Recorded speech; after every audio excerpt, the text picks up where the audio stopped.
of Colonel Hamidu Ali.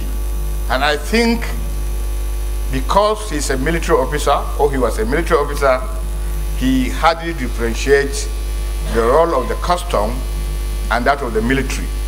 It is that corridor that has been a recurring dismal. There hasn't been issues with custom in Lagos, in Ibadan, in the east and in the southwest.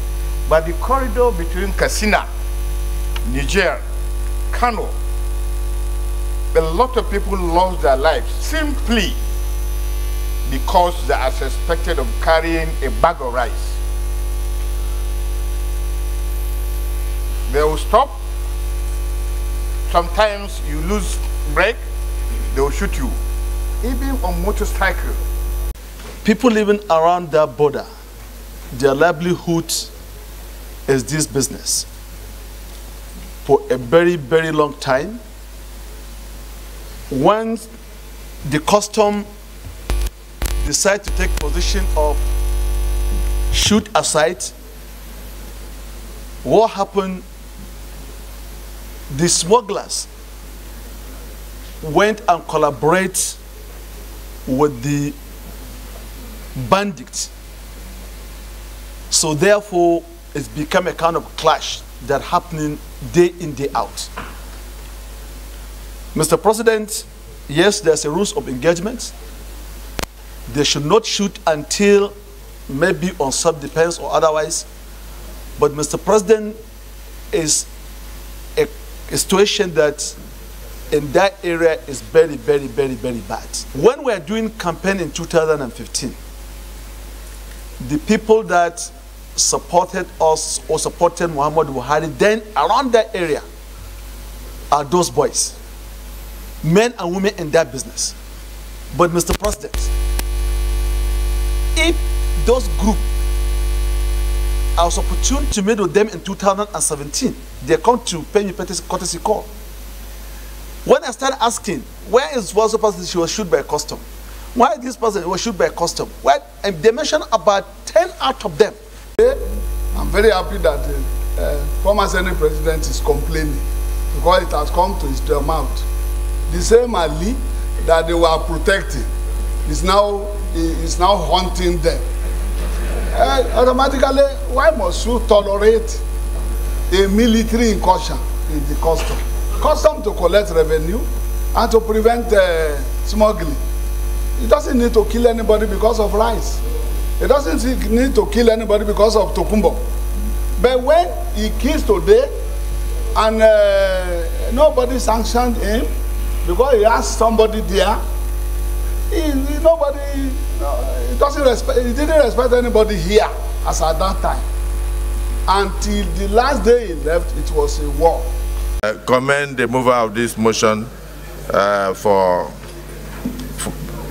bringing this to the fore, and to say that yes, indeed, the Nigerian Senate condemns in totality the killing of innocent citizens just because they are found with bags of rice without any investigation, and that we condemn it in totality. We don't believe in any way that a bag of rice on a motorcycle is enough to attract a capital punishment. And then I also want to commend my colleagues for your contributions, particularly that of the Air Vice Marshal Napoleon Bali, retired. He pointed out that it is also the nature of the arms that are being used by the customs that could result in some of these accidental discharges that led to various loss of lives. I think the lives lost are too numerous, and if we allow it to continue, it means that people have to desert the border towns.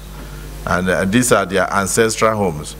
And so there is no way they can desert their ancestral homes because of, in fact, they will live in fear of killings in the daytime, and then killings in the night by bandits, and killing in the daytime by customs. So it's such a serious issue that I believe the Senate should have this ad hoc committee that has just been approved to look into it. Aware that the Nigerian Customs Service is authorized to carry firearms in the course of their duties. This is aimed at assisting the service to effectively counter activities of smugglers who have recently become emboldened in their attack on custom personnel, in many cases using sophisticated weapons. Worried that some officers of the Nigerian Customs Service, who should be civil and professional in their engagements and handling of firearms, have had a series of shootings of innocent citizens. I know that in the armed forces, you have to explain where a bullet has gone. I don't know whether that applies to the customs, but the issue is there must be reward and sanctions. For those that have killed or maimed people, there must be consequences. And I believe that this motion, even though it's at the moment talking about what the customs did, but it applies to all our security agencies and armed forces. And I believe that the investigation must be thorough and somebody must take responsibility. And when we come to the prayers, Mr. President, distinguished colleagues, for prayer 2 particularly, we must give a time frame within which this investigation and its outcome should be completed.